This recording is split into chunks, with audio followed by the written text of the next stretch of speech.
Saudações. O grupo composto por Caio, Lucas, Matheus e Rodrigo vai apresentar agora os enunciados, começando pelo enunciado 445 do Fórum Permanente de Processualistas Civis, o FPPC.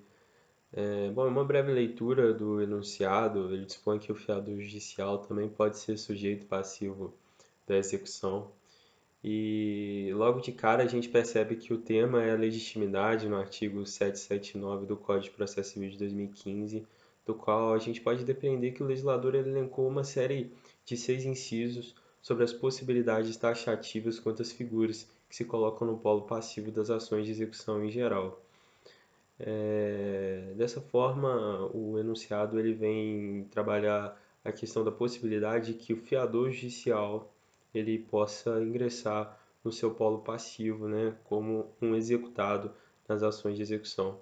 E para entender bem o conteúdo desse enunciado, primeiramente a gente tem que fazer uma revisão do Instituto da Fiança segundo o direito das obrigações. E bom, a fiança ela é uma espécie de garantia fidejussória, né, na qual o fiador ele não tem dívida, schuld, mas ele tem responsabilidade, haftung. Né? Em outros termos, na fiança se responde com o patrimônio próprio sobre dívidas de terceiros. E no âmbito processual, o artigo 799, inciso 4, ele trata da possibilidade, né, da legitimidade passiva do fiador do débito constante em título extrajudicial. É a previsão que o Código traz. E também é necessário ressaltar que no âmbito da, da, das execuções lastreadas em títulos judiciais, existe uma dupla possibilidade, né, que no cumprimento da sentença, ou numa primeira hipótese, o fiador figurou como parte no processo de conhecimento e nesse caso sua legitimidade passiva é ordinária, ou então ele não figurou como parte e nesse caso não há que se falar em sua execução, a teor não só do artigo 513, parágrafo 5º do CPC, mas também da súmula 268 do STJ, né, que diz que em caso de execução de título exclusivamente judicial, os fiadores não podem figurar no polo passivo da relação, caso não tenham sido partes no processo de conhecimento. Veja, no entanto, que a modalidade de fiança judicial, né, que importa aqui apresente a análise do enunciado, ela se difere das outras modalidades que seriam a fiança convencional ou a fiança legal.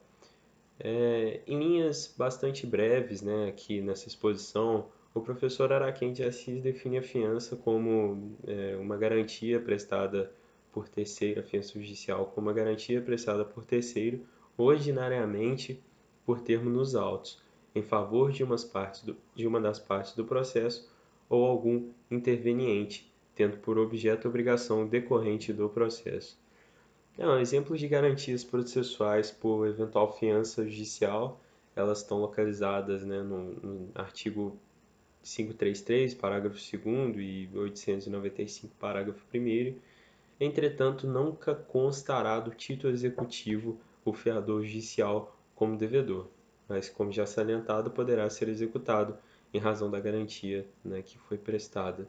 É interessante notar, né, que, apesar do Código de Processo Civil ele não ser expresso lá no artigo 799, o Código de Processo Civil anterior, de 73, ele trazia a possibilidade que a execução fosse proposta em face do fiador judicial, né, no revogado artigo 568, inciso 4.